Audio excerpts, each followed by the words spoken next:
అవసరం వచ్చినప్పుడు శ్రమ రానిస్తాడు.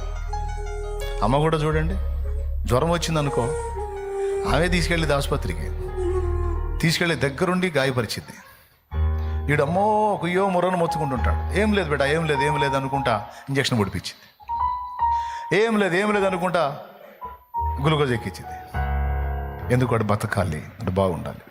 వాడు బతికి బాగుండాలి అంటే వాడికి కొన్ని నొప్పులు తప్పవు. అలాగా ప్రభు కూడా అవసరాన్ని బట్టి కొన్ని గాయాలు మనకు అనుమతిస్తాడు. నన్ను ఎందుకు ఇలా చేశావు, నా జీవితం ఎందుకు ఇలా అయింది, నా బ్రతికి ఎందుకు ఇలా అయిందంటే ఆయన ప్రేమ లేనివాడే అట్ట చేశాడా? నిన్ను కక్షబట్టి అట్ట చేశాడా?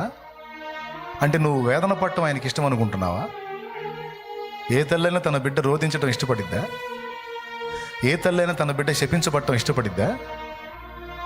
ఏ తల్లైనా తన కొడుకు శాపగ్రస్తుడై దిగజారిన స్థితిలో ఉండటం ఇష్టపడిద్దా? భూ సంబంధం అనే తల్లే ఇష్టపడినప్పుడు ఆయన ఎందుకు ఇష్టపడతాడు? మనం శ్రమ పడటం మన అమ్మ ఇష్టపడినప్పుడు, మన అమ్మ కంటే కొన్ని కోట్ల రెట్లు ప్రేమ కలిగిన వాడు యేసయ్య, ఆయన ఎందుకు ఇష్టపడతాడు? శ్రమ పడొద్దని కదా సిలువెక్కాడు. ఆయన మన భావి జీవితం శుభప్రదమై మనం దీవెనకరంగా ఉండాలంటే కొన్ని దుర్లక్షణాలు మనలో తొలగిపోవాలి. అవి తొలగిపోవాలంటే కొన్ని గాయాలు మనకు అవసరం.